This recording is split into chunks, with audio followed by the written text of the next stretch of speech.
Hermanos, estamos de regreso para seguir estudiando esto de vivir delante de el Dios Santo.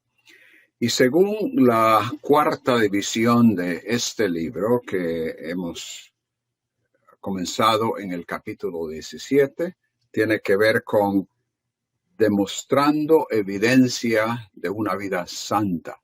Y el capítulo 17, viviendo en santidad, identificándonos con Él.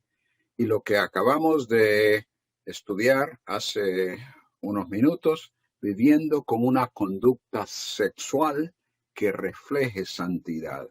Ahora, llegamos al capítulo 19. Y aquí el tema se amplía.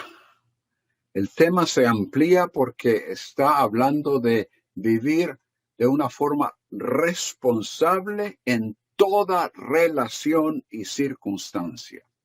Y el Señor, por medio de Moisés, nos instruye en cuanto a una serie de situaciones que se dan a cabo en la vida y que la forma de responder a ellas es con responsabilidad, que una vez más refleja nuestra relación con Él. Primeramente, la relación de Israel a su pueblo y en vías de aplicación, nuestra relación a través de Cristo con ese Dios Santo. El resumen, una vez más, como hemos dicho ya varias veces, tal como está en sus bosquejos. Israel demostraría santidad comenzando en el hogar, en la relación a los padres, seguida de la estricta obediencia en observar el día de reposo, rechazar los ídolos y cuidadosamente realizar los sacrificios. Además, deberían de tratar al prójimo con consideración y amor, pero rechazar cualquier práctica que les identificare con lo pagano. El anciano y el extranjero deberían tratarse con respeto y demostrarles justicia en todo.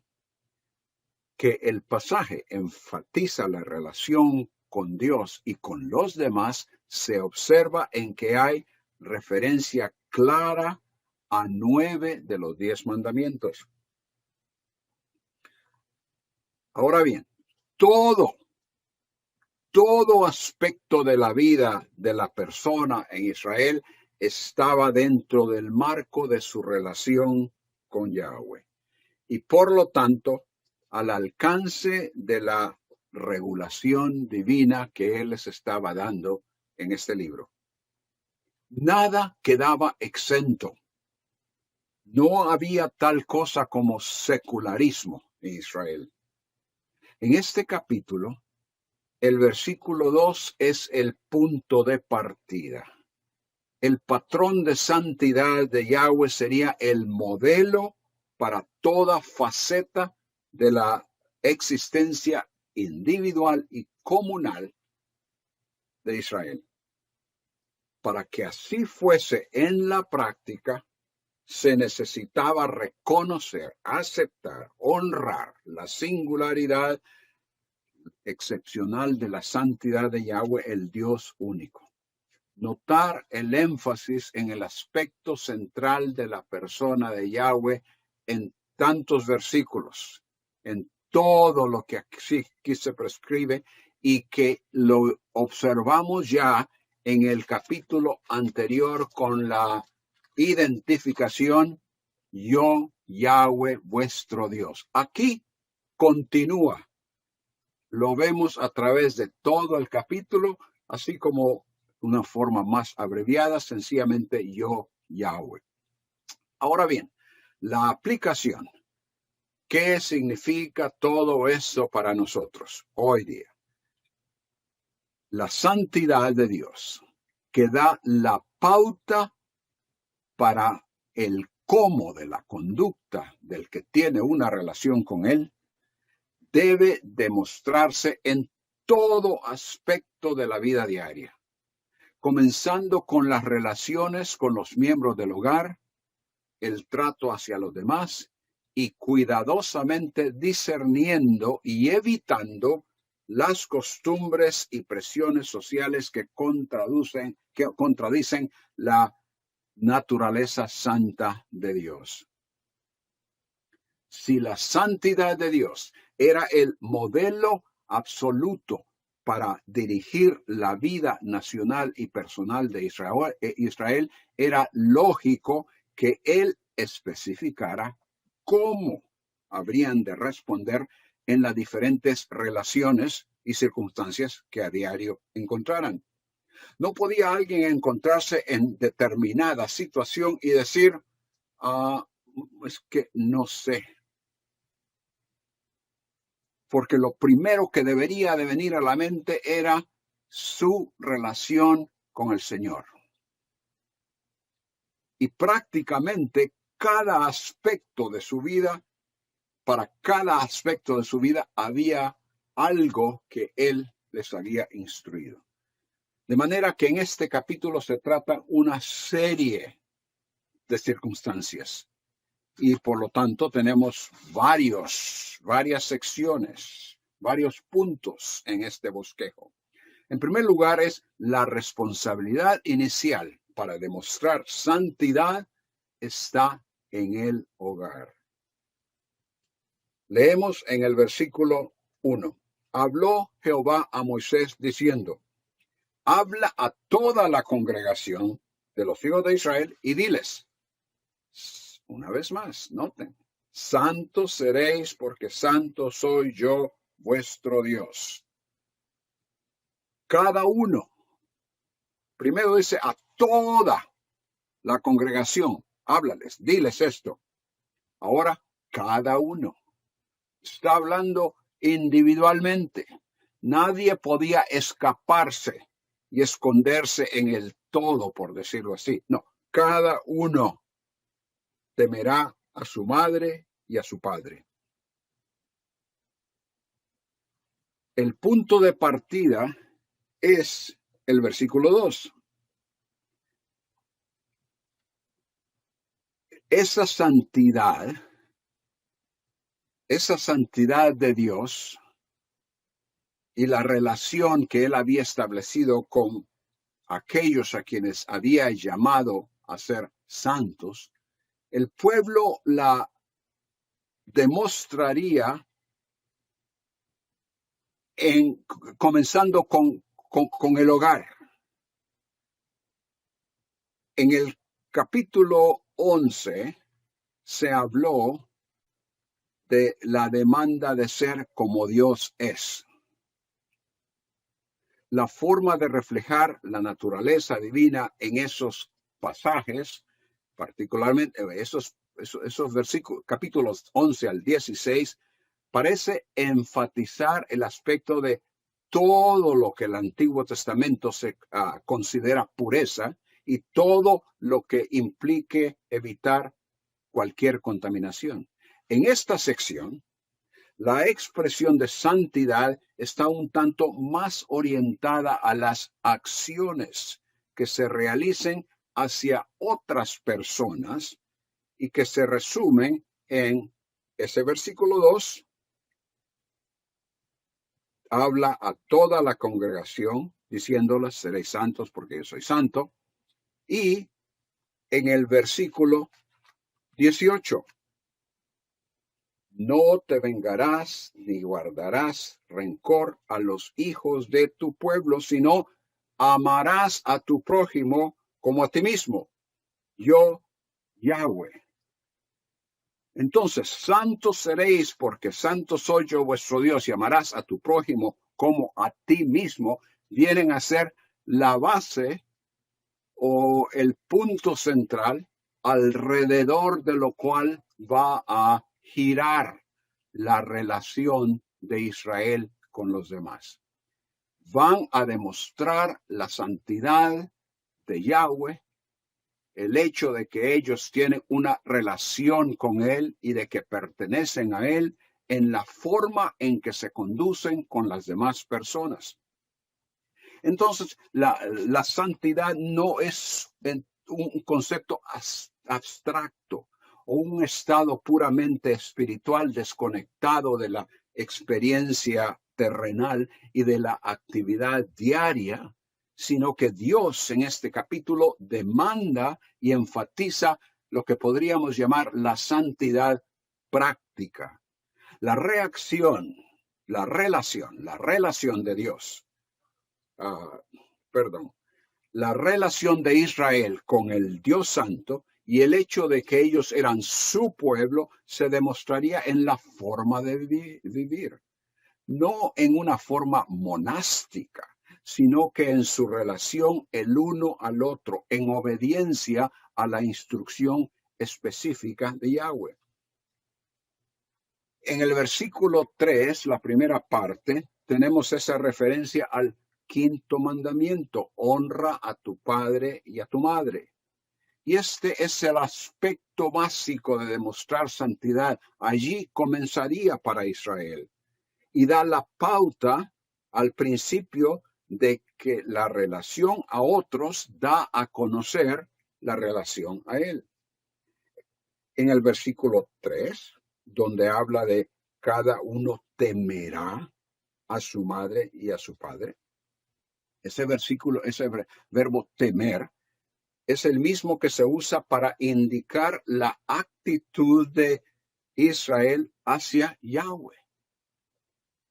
Vamos a llegar a esto más adelante, cuando lleguemos a ese capítulo, pero pueden anotarlo, Levítico 25:17. Y también se menciona en Deuteronomio 20:12.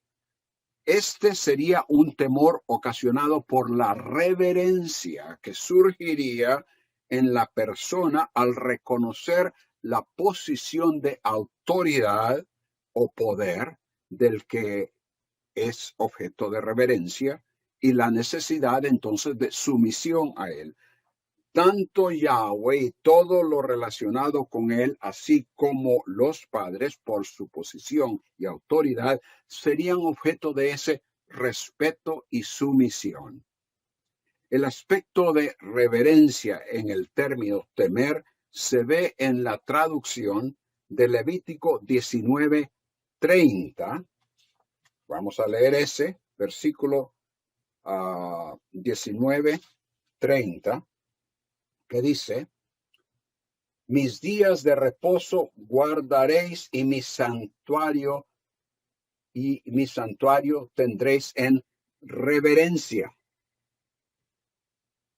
Ese término reverencia, en reverencia, es el verbo temer.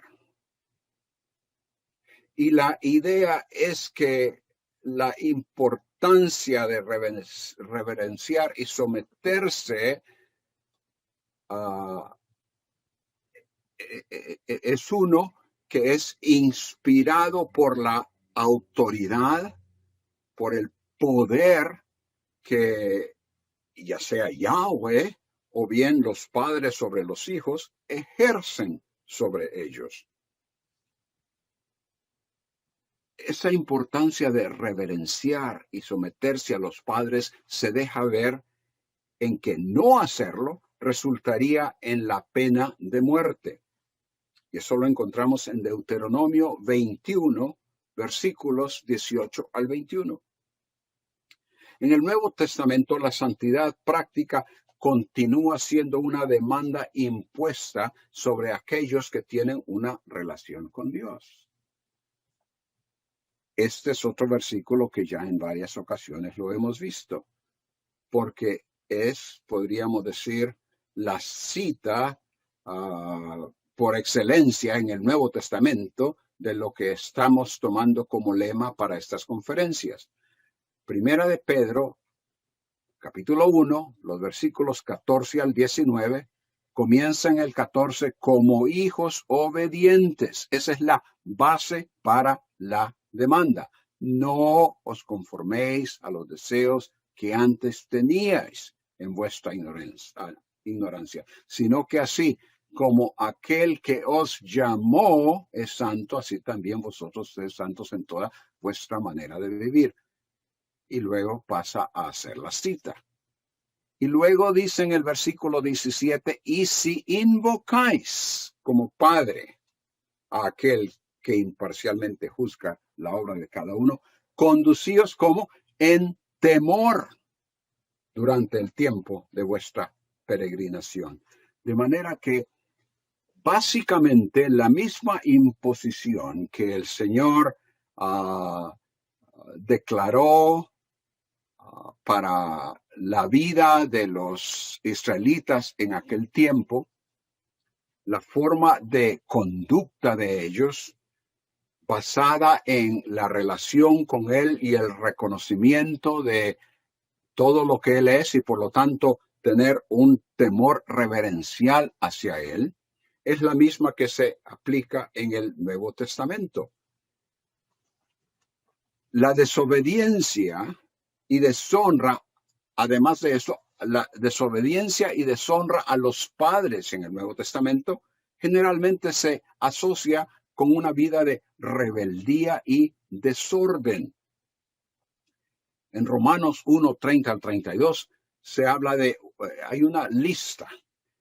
Se habla de detractores, aborrecedores de Dios, insolentes, soberbios, jactanciosos, inventores de lo malo, desobedientes a los padres, sin entendimiento, indignos de confianza, sin amor, despiadados.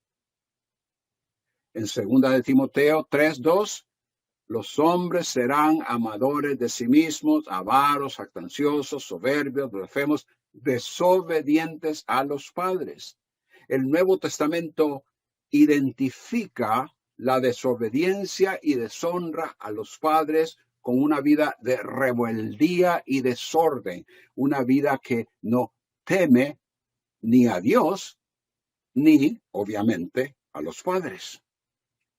Dios continúa requiriendo la obediencia a los padres como primordial en la vida.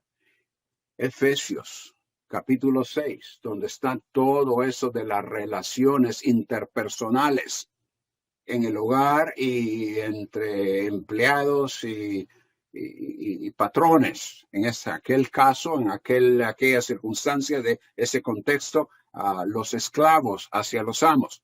Pero toda esa relación ahí. Hijos, obedeced a vuestros padres en el Señor, porque esto es justo, es correcto. Honra a tu padre y a tu madre, que es el primer mandamiento con promesa.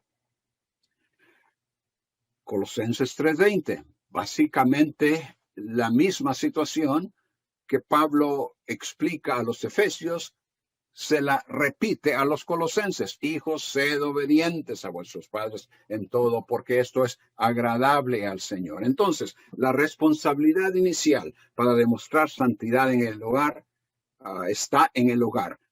Versículos del 1 al 3 en la primera parte de este capítulo 19 de Levítico. En segundo lugar, la segunda parte del 3 y luego el 5 al 8, la obediencia a los preceptos divinos demuestra identificación con Él. 3b es una referencia al cuarto mandamiento. Acuérdate del día de reposo para santificarlo. Guardar el día de reposo era la señal del pacto mosaico. Daba a conocer que quien lo observaba estaba comprometido a someterse y obedecer las estipulaciones del pacto en identificación con Yahweh como su Dios. Una vez más, noten lo que dice al final del 3. Yo, Yahweh, vuestro Dios. Esa relación sale a relucir. Y no solo la relación, sino la autoridad y poder de Yahweh sobre ellas. Más acerca del día de reposo en el capítulo 23. Los versículos del 5 al 8 enseñan que no se debería dar por sentado que con el sacrificio que alguien presentaba a Yahweh, hacía a la persona aceptable a él, es decir, solo por hacer el sacrificio. la forma y la actitud apropiada en la presentación de los sacrificios eran necesarias al tratar con los diversos detalles, componentes, rituales de la adoración. Y esto daba a conocer la devoción y separación para Dios, la identificación con Él. Observar la forma y el ritual correcto de los sacrificios indicaba también que la persona tenía un entendimiento apropiado de su significado, el cual era clave para la aceptación delante del Señor. Versículo 5, cuando ofreciereis sacrificio de ofrenda de paz a Yahweh, ofrecerlo de tal manera que seáis aceptos. No lo hagáis tal como vosotros penséis que es bueno o atractivo, o porque así lo hicieron otros. No, hazlo en la forma correcta, la cual os permitirá ser aceptos a Él. Y luego da instrucciones en cuanto a la manera de tratar, manejar la comida, es decir, la parte que le correspondía al ofrendante. El sacrificio de paz mencionado en este versículo nos da la indicación de que ya los otros sacrificios habían sido llevados a cabo, porque el sacrificio de paz no habría de ser independiente de otros, puesto que indicaba que se tenía ya una relación correcta con el Señor, que todo estaba en paz con el Señor y en paz con los hermanos. Por lo tanto, ya la expiación por los pecados así había sido hecha, ya las personas habían dado gracias al Señor al presentar la oblación, indicando que ellos reconocían que Él era el proveedor de todo, de manera que este viene a ser ya prácticamente la culminación. Presentar la instrucción acerca de la santidad personal en el versículo 2, que ya leímos, demostrada en la obediencia a los padres en el versículo 3, y la exclusiva devoción a Yahweh en el versículo 4, y por medio de la ofrenda de paz, declarar que la comunión con Él ha sido restablecida, indican cierto orden en la prioridad de responsabilidades. Como dije anteriormente, era necesario para la persona cerciorarse de que todo estaba bien entre ella y el Señor antes de poder asumir sus responsabilidades en su relación hacia otras personas, que comienza en detalle en el versículo 9 hasta el versículo 36, prácticamente al final del capítulo. Y ese orden fue reafirmado por el Señor Jesús cuando, en respuesta a cuál era el gran mandamiento de la ley, citó Deuteronomio 6:5 y Levítico 19:18, que ya leímos. Y el Señor dijo: amarás al Señor tu Dios con todo tu corazón, con toda tu alma y con toda tu mente. Este es el grande y el primer mandamiento, y el segundo es semejante a este. Ahí está, Levítico 19:18, amarás a tu prójimo como a ti mismo. Y luego pasa a decir, de estos dos mandamientos dependen toda la ley y los profetas. Ese orden permanece inalterable aún para el cristiano hoy día. La responsabilidad inicial para demostrar santidad comienza en el hogar. La obediencia a los preceptos divinos demuestra identificación con Él. Y ahora, en el versículo 4, la santidad implica exclusiva lealtad y dependencia de el verdadero Dios. Aquí, en este versículo 4, se hace referencia a dos mandamientos, el primer y segundo mandamiento. No os volveréis a los ídolos. En otras palabras, no tendréis dioses, otros dioses delante de mí. Ni haréis para vosotros dioses de fundición. No haréis imagen. De manera que aquí tenemos una referencia a esos primeros dos mandamientos. La exclusividad de Yahweh como único Dios demanda singularidad en adoración y lealtad, y por lo tanto dependencia de Él. No era posible volverse e ir tras otros ídolos y a la vez suponer que se mantenía una relación con Yahweh. Reconocerle a Él como el único Dios implicaba y requería el rechazo absoluto de cualquier otro nombre o representación que otros consideraran como deidad. La demanda de lealtad exclusiva se basaba en la declaración, una vez más, yo, Yahweh, vuestro Dios, que se encuentra 16 veces en el libro de Levítico y 8 de ellas, la mitad de ellas, en el capítulo 19.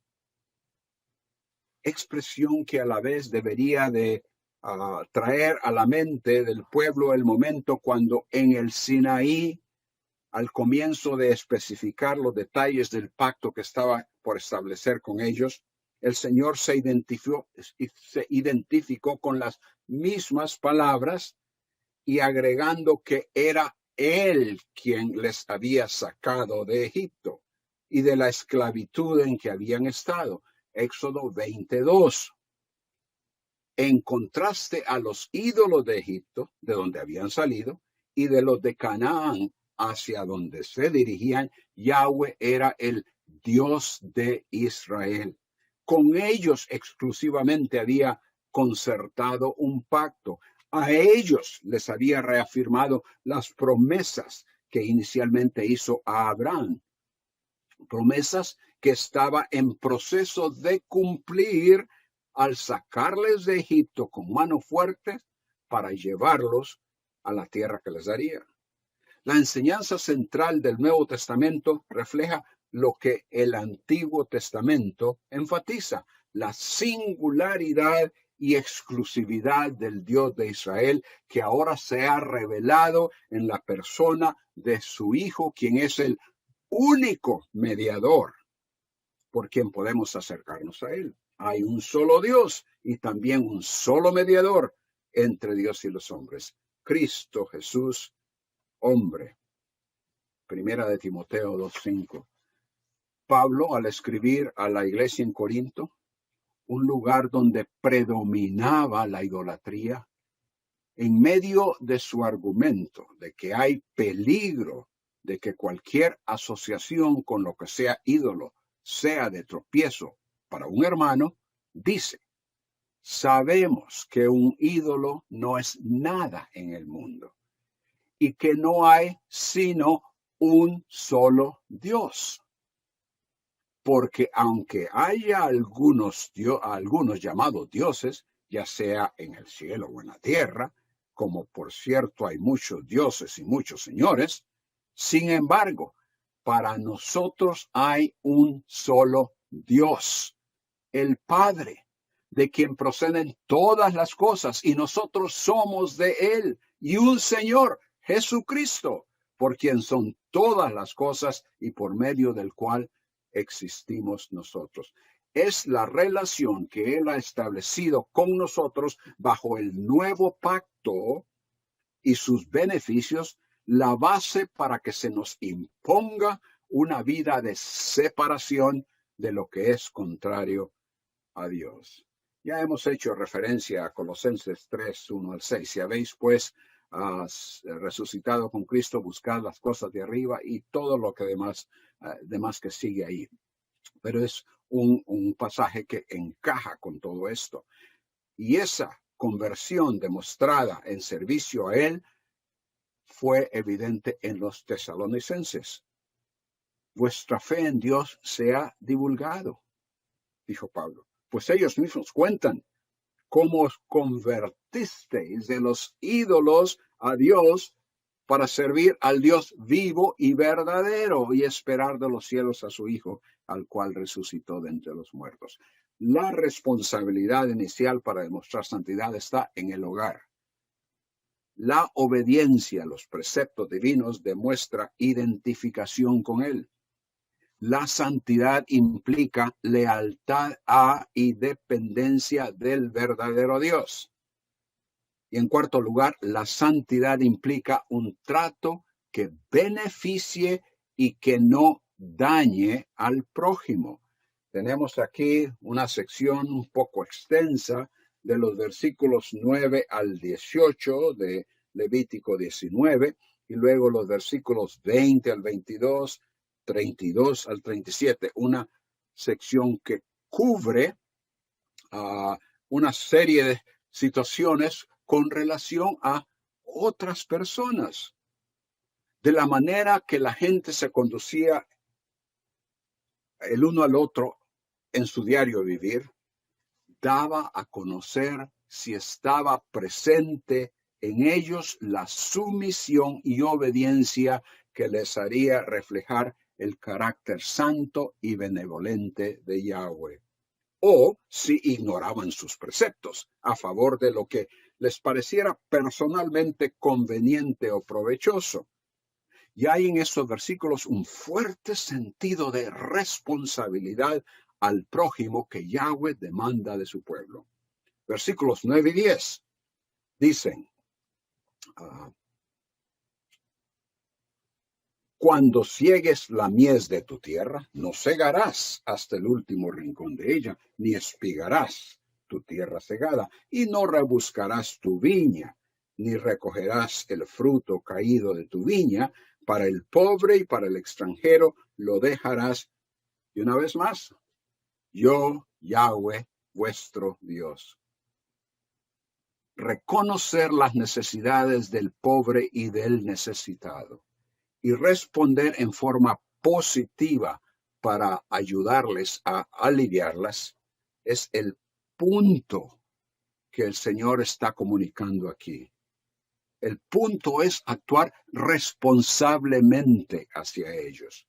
Y esa importancia de demostrar benevolencia hacia el necesitado resalta en que lo mismo que se menciona aquí se reafirma en el capítulo 23 en conexión con la fiesta de las semanas, o sea, la fiesta de la cosecha. En el Nuevo Testamento se llama Pentecostés, la cual tiene que ver con acción de gracias al Señor por lo que Él había provisto.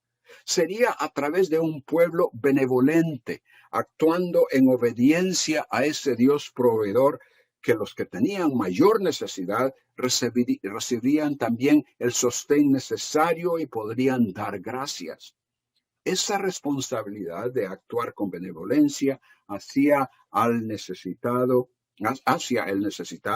es nuevamente puntualizada en Deuteronomio capítulo 24, 20 al 22.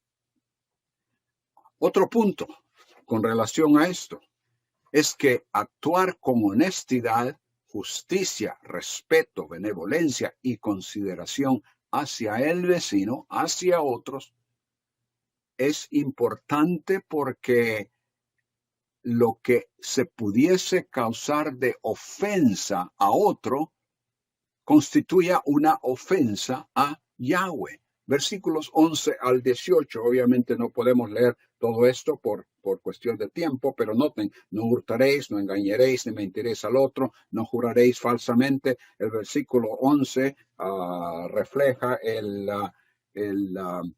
octavo mandamiento, no hurtarás. Luego el versículo 12 implica tomar el nombre del Señor en vano, cuando dice no juraréis falsamente, una violación del tercer mandamiento. El versículo 13 enfatiza el trato justo y correcto hacia el prójimo, no oprimirás a tu prójimo.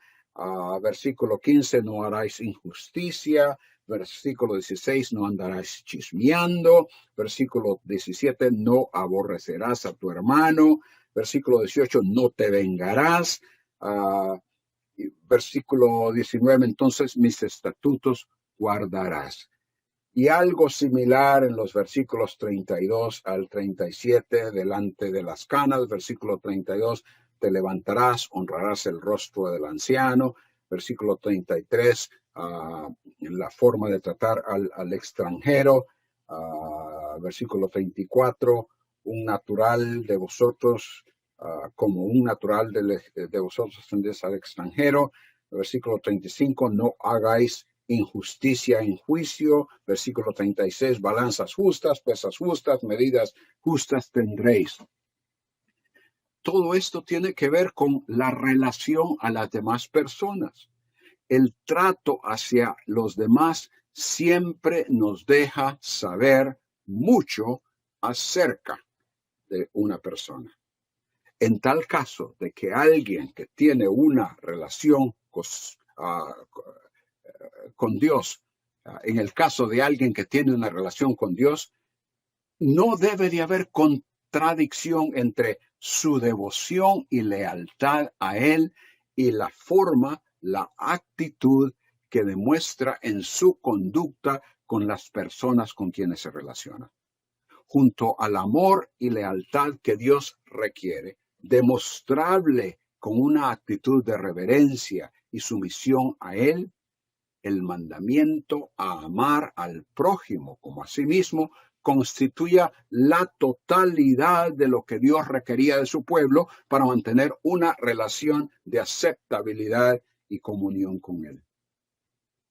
En el Nuevo Testamento, en el Sermón del Monte, el Señor Jesús, en vista de su asociación con Él, designó a sus discípulos como la luz del mundo, instándoles a que con sus obras brillaran ante los hombres, quienes reconocerían que esto procedía de Dios Padre, quien entonces recibiría la gloria. Estas obras incluirían la aplicación total de la intención divina en varios de los mandamientos de la ley que se mencionan en Levítico. El Señor Jesucristo dice, habéis oído, no matarás, pero yo os digo que todo aquel que esté enojado con su hermano será culpable. Y cualquiera que diga raca, es una expresión aramea indicando desprecio. Es como quien dice cabeza hueca, algo así. A su hermano, quien le dice así, será culpable. Y cualquiera que diga idiota, será reo del infierno de fuego. Por tanto, si estás presentando tu ofrenda en el altar y ahí te acuerdas que tu hermano tiene algo contra ti, corre, deja tu ofrenda allí delante del altar, ve, reconcíliate primero con tu hermano. No cometerás adulterio, amarás a tu prójimo. Todas estas cosas el Señor continúa diciéndolas, porque ellos, sus discípulos, aquellos que tienen una relación con Él, habrían de ser luz, habrían de brillar, habrían de demostrar esa relación con Él en su relación con otras personas. Esta enseñanza, que va más allá de la letra de la ley, es lo que Dios demanda de nosotros hoy y cuya aplicación, lejos de ocasionar daño a otros, más bien lo evita. Viene a ser una clara forma de identificación con la fuente donde tales enseñanzas se originan, en el Señor mismo. Pablo en sus escritos a las iglesias constantemente expone la importancia de demostrar lo que haber sido convertidos al verdadero Dios significa para la vida diaria en su relación a los demás. Efesios 4:24, que os vistáis del nuevo hombre, creado en la justicia y santidad de la verdad. Por tanto, dejando a un lado la falsedad, hablad verdad. Airaos, pero no pequéis, ni deis oportunidad al diablo. El que roba, no robe más, sino más bien trabaje, haciendo con sus manos lo que es bueno, a fin de que tenga que compartir con el que tiene necesidad. sea quitada de vosotros toda amargura, ira, enojos, gritos, maledicencia, así como toda malicia. Sed más bien amables unos con otros, misericordiosos, perdonándoos unos a otros, así como también Dios os perdonó en Cristo. Y no nos cansemos de hacer el bien, le dijo a los Gálatas, pues a su tiempo, si no nos cansamos, segaremos. Así que entonces hagamos bien a todos según tengamos oportunidad, y especialmente a los de la familia de la fe, que obviamente no excluye a las demás personas. Como Israel debería demostrar su relación con Yahweh en una relación que favorecía a los demás y evitaba dañarles, así el cristiano hoy, nosotros debemos de demostrar que somos una nueva persona, creada en justicia y santidad, comportándonos hacia los demás en imitación de la bondad, misericordia y perdón que Él ha recibido, que hemos recibido de Dios en Cristo. Vivamos delante del Dios Santo, demostrando evidencia de una vida santa. Y según el capítulo 19 de Levítico, con responsabilidad en toda relación y circunstancia. Otro punto, añadiendo a los que ya hemos mencionado, es que la santidad requiere que la responsabilidad a Dios tome precedente a las costumbres prevalentes en la sociedad. Los versículos 23 al 31, el versículo 23 comienza diciendo, cuando entréis en la tierra, plantéis toda clase de árboles frutales, consideraréis como incircunciso lo primero de su fruto, 3 años os será incircunciso, su fruto no se comerá. Era imperativo para el pueblo de Dios considerar y constantemente recordar, pensar, tener presente la persona de Dios y lo que su naturaleza santa demandaba de ellos, a medida que se enfrentaban con situaciones y circunstancias que afectaban sus vidas. Y esto tiene que ver con lo que correspondía a su dependencia de él. Israel necesitaba ofrecer a Yahweh primeramente su vida, desde luego, pero en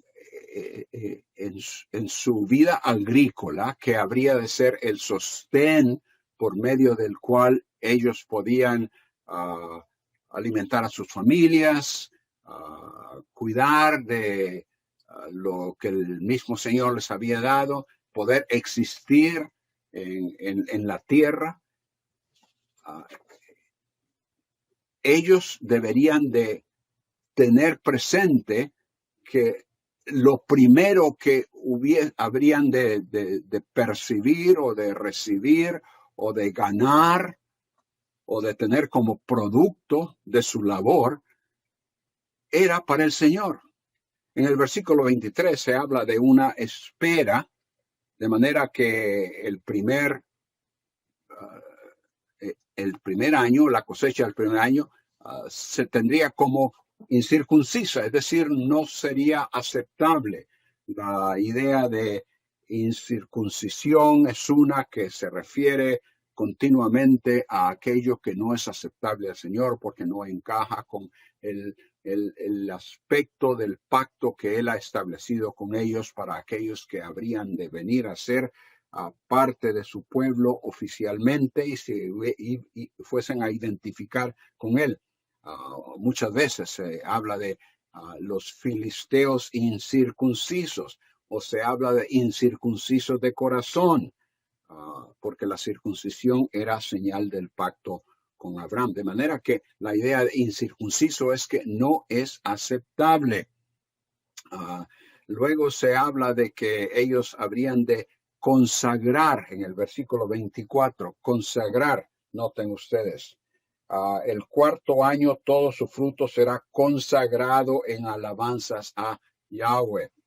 La palabra consagrar literalmente es la palabra santificar. Se habría de apartar exclusivamente para el Señor. De manera que el primer año, el fruto de la labor no se podía usar. Tampoco el del segundo año o la del tercer año. 3 años, al final del versículo 23, os será incircunciso, su fruto no se comerá. Entiendo que hay un principio agrícola en todo esto. Hay producción de algunas cosas que no son buenas esos primeros años, sino hasta ciertos años después, que ya lo que se pueda percibir y se pueda producir es lo bueno. Bien, aquí se tiene el cuarto año como lo que ya en realidad es correcto, es aceptable, que se puede utilizar. Pero el Señor dice, un momento, antes de que vosotros lo comáis, lo gocéis, lo repartáis o lo vendáis, como sea, eso lo ofreceréis a mí, en reconocimiento de que era Yahweh quien lo había provisto. ¿Cuál es la costumbre entre nosotros cuando tenemos cosecha, cuando recibimos un salario, cuando percibimos ganancia, cuando obtenemos algún beneficio?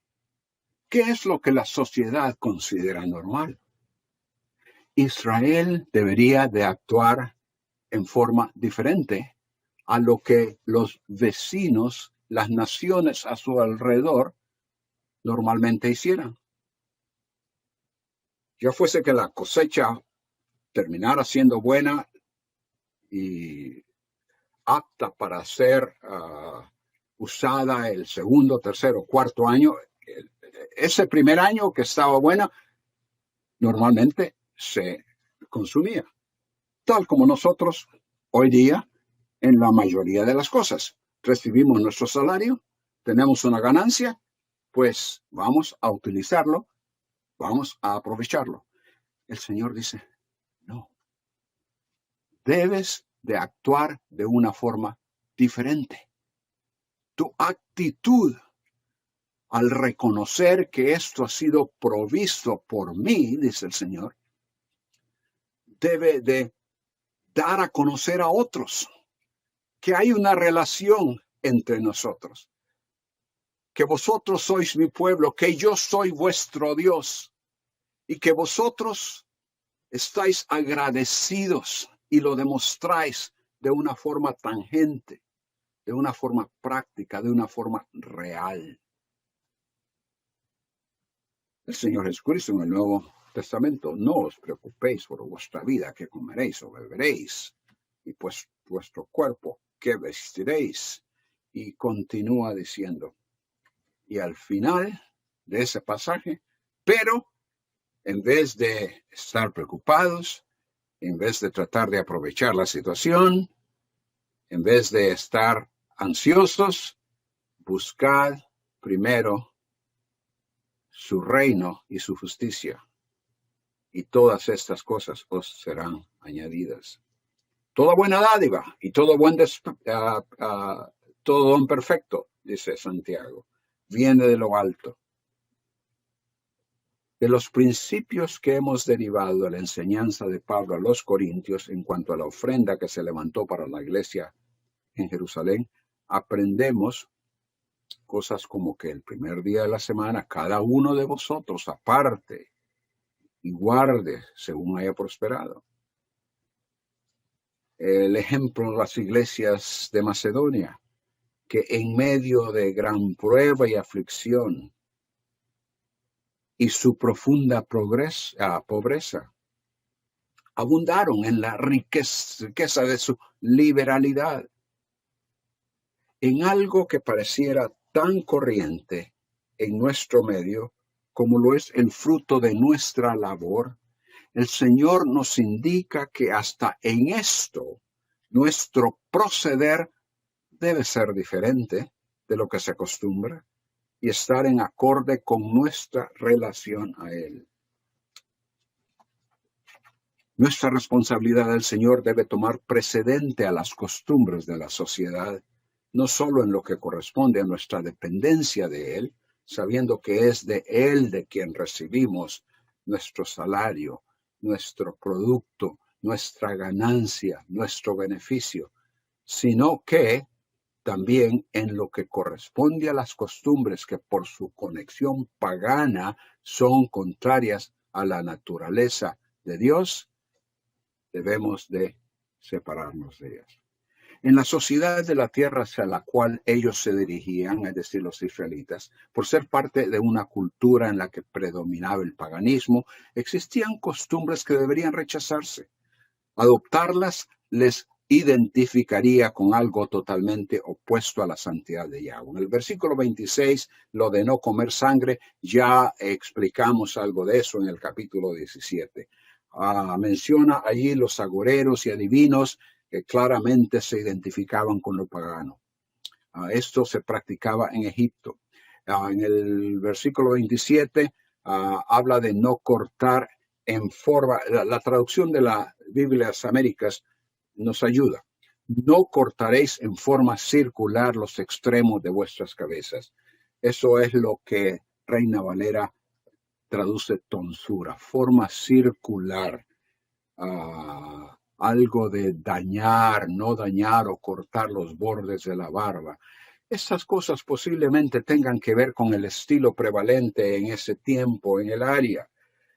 El problema no es el estilo o moda del cabello o de la barba, sino la asociación con algo que le identifica contrario a Yahweh. Y es evidentemente que los estilos de vestimenta, los estilos de cortar el pelo o de usarlo, el estilo de la barba, todas esas cosas eran situaciones que se identificaban con costumbres paganas.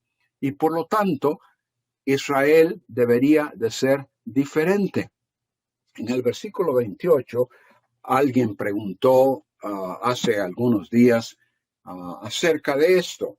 Y el versículo 28, vamos a leerlo, dice, no haréis rasguños, literalmente incisión, no haréis incisión en vuestro cuerpo por un muerto. Estos serán ritos paganos, muchas veces para que la persona se lamentara o llorara más por la muerte de un familiar. Al sentir el dolor de esto, eran ritos paganos que se identificaban con las religiones de aquel lugar. En otras ocasiones se usaba para supuestamente hacer o motivar al Dios, al ídolo, para que les contestara lo que pedían, como sucedió en el caso de los profetas de Baal, que se sajaban y hacían estas incisiones para que Baal les contestara la oración de que el holocausto o el sacrificio que se había puesto allí fuese encendido, cosa que no sucedió, pero que sí sucedió con lo que el Señor hizo a favor del profeta Elías en demostración de que él era el verdadero profeta del Señor. Pero todas estas cosas tienen que ver con religiones paganas. Pero también dice en ese versículo 28, ni imprimiréis en vosotros señal alguna. Literalmente escritura de incisión, una cosa que tiene que ver con lo que denominamos hoy día tatuajes. Esta prohibición, como parte del contexto, en un contexto que comienza y cierra con el tema de espiritismo, comenzando con el versículo 26 y termina esta sección el versículo 31, indica su cercana relación a lo que es abominable a Yahweh y se identifica, y la persona se identifica con eso. En las culturas antiguas, los tatuajes eran señal de estar dedicado a una deidad a la que se le rendía culto. Pero no el culto a Yahweh. Eso era diferente.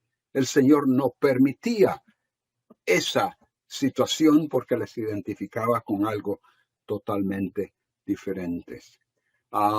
Obviamente, la pregunta que se hace hoy día, en vista del hecho de que esto ha venido a ser tan popularizado por las estrellas del fútbol o de cualquier otro deporte, las personas han adoptado esto.